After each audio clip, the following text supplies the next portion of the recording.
Alright, hello everyone and welcome back to my Fallout 4 Mod Spotlight series, where today we are having a look at the Service Rifle mod, which is being released by user Deadpool2099 and is being made in conjunction with the Fallout 4 New Vegas project. And what this glorious little piece of work looks to add into the game is the classic Service Rifle from Fallout New Vegas. And what makes it even better is it's actually not just the service rifle. Thanks to the modification system that we do have here in Fallout 4, it has all the parts necessary to turn this service rifle into also an assault carbine or the marksman carbine, also from New Vegas. And I love that. That is just so wonderful. So let's take a look at what you do get with this mod. And the basic short service rifle here is a pretty decent little weapon actually, and it'll do 26 base damage with 5.56 ammunition, with a firing rate of 34, range of 119, accuracy of 72, and a weight of 8.6. And overall, this thing is beautiful. It is so well modeled, so well textured, has custom animations. It is just, all in all, a beautiful piece of work, and has an impressive amount of modifications for you to pretty much do whatever you want with this thing, and that just makes it all the better. Now, as for how you get your hands on this, it's actually fairly simple. Once you reach level 10, you will start seeing these things scattered around the world in vendors, on gunners, Nuka World, raiders, etc., and is pretty nice. Oh, actually, I also should mention you need Nuka World as a prerequisite for this mod, so that is a thing you will need to have. But all in all, though, very, very fun. Now, that's at level 10. You'll find the basic service rifle. Once you hit level 25, though, you get an interesting little mission here called Loot, Pick, and 6 Smoking Barrels. And that will lead you to a postman's body, which isn't too far from here, just down south over by Egret Tours Marina. And yeah, it's a postman's body, and on that body are a number of notes leading you to the various unique variants of the service rifle around the Commonwealth. So they are unique variants you can only find that way, and that is pretty cool. So let's actually go and take a look at the modifications for this thing now, though, as they are pretty awesome. Now, of course, this is again just with the sort of standard rifle here, and we start with the trigger mechanism rather than the typical receiver category because, well, down here, we can actually split the receiver up into a upper and lower system to give you even more customization, which is pretty awesome. So in the trigger mechanism, we basically have, either the standard trigger, light frame, heavy. The typical things you'd associate with receiver categories on most weapon mods are just the triggers here, and also, of course, switching you between, semi-automatic and fully automatic here, which is quite nice. Getting all the way up to the advanced trigger mechanism and powerful automatic trigger mechanism. They are a good variety of things here to up your damage and firing rate. We then have the wooden barrel, or well, just the barrel category here, starting with a makeshift barrel, which is very Fallout. Then we have a long makeshift barrel, which I really like the look of. A marksman version, the standard short wooden barrel of the service rifle, a short polymer barrel, a long wooden barrel, long polymer, the combat short barrel, combat barrel, ported barrel, long ported barrel, a machine gun barrel, and finally a sniper barrel. So a lot of different options here to customize this gun.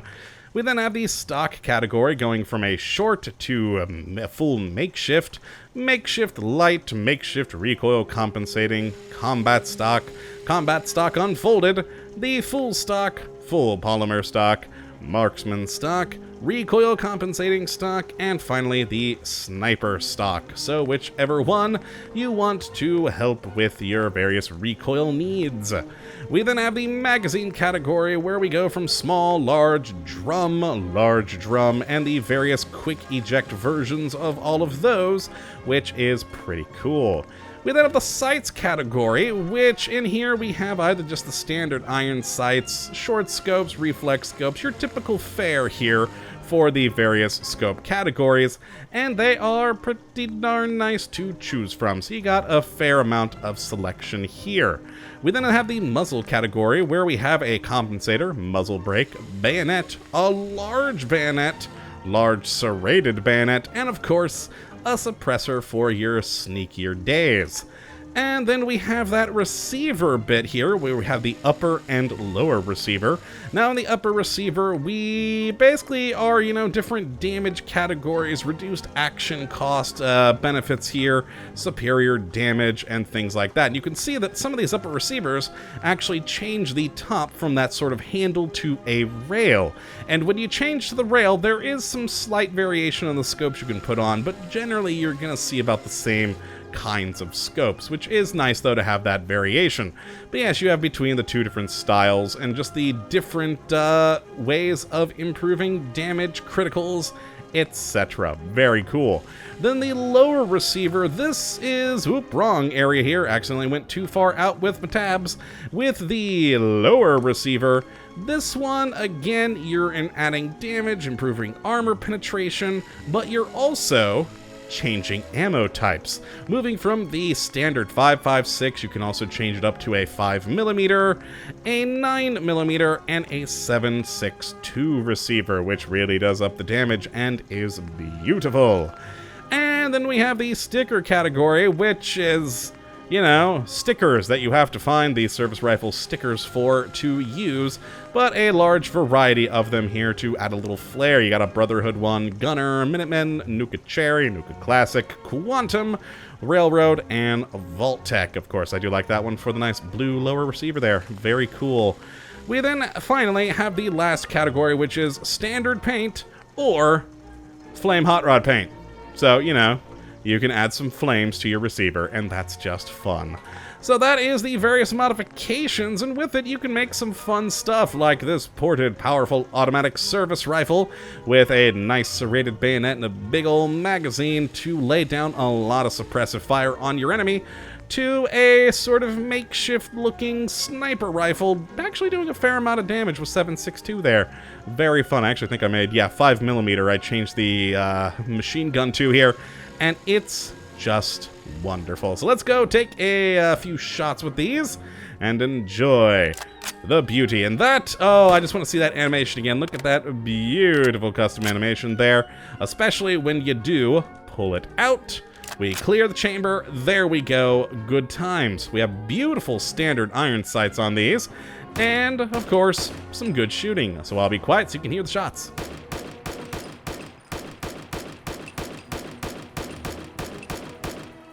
And there you go. That is the standard one with all standard parts. So not exactly the fastest firing thing, a semi-automatic rifle, but still has some pretty good speed to it. Good accuracy. Again, I really do like the iron sights on this. It's quite useful. And overall, just a good gun. Now let's switch up to, heading back over to weapons, the automatic one here, which is just fun. And of course has the more reflex sight there.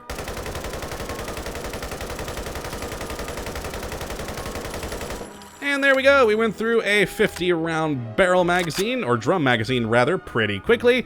And of course this one does have that nice serrated bayonet for a little stabbery. And all in all, a fun gun with actually a surprisingly little amount of recoil. I'm gonna just reload here and start from the water's edge and not try to fight the recoil.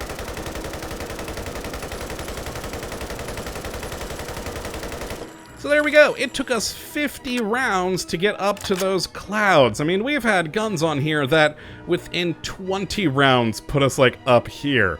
So it actually has very, very controllable recoil on here. So even with fully automatic, you can really stay on target pretty darn easily, which is great. And, of course, finally, I have the very makeshift sniper rifle here, which is just fun, and, of course, is suppressed. And as you can see, quite a bit faster in firing on this particular one than with the standard. The lovely flip of that magazine there. And then, of course, the good reload animation. Lovely. And all in all, just a fun gun. So very, very cool. I do love all the different modifications you do have for these things. You can really make a wide variety of weapons. Which means it's time to take down our poor, you know, non-voluntary test subjects over here. And start with Randy, and as usual, a sniper shot. Oh god, he ducked! Well, there we go, there we go. Two shots to take him down. There we are. It would have been a little bit better if he wouldn't have ducked right as I went to go shoot. And let's switch up to that ported powerful automatic for Randy the Radstag. Let's just charge and take him down. Hi, Randy! There we go. A few more rounds, but I think a couple of them went under his legs. Which, I mean, hey, you know, yeah, that'll happen. But yes, this is the service rifle mod. It is just a wonderful, wonderful weapon mod with a lot of cool, unique versions of the guns, a lot of fun variants and the modifications you can make for this thing, and even just the standard one is not half bad of a weapon. So if you'd like to check out this mod for yourself, which I would definitely recommend you go and do, you can take a look at the link in the description as per usual. But that is going to be it for today, folks. And yeah, whoa, I really messed up the end there. Yes, so I hope you have enjoyed, and you do come back for the next episode. But until then, thank you for watching, and as always, have a good one. I completely forgot what words I normally say at the end there. Lovely. Later, folks.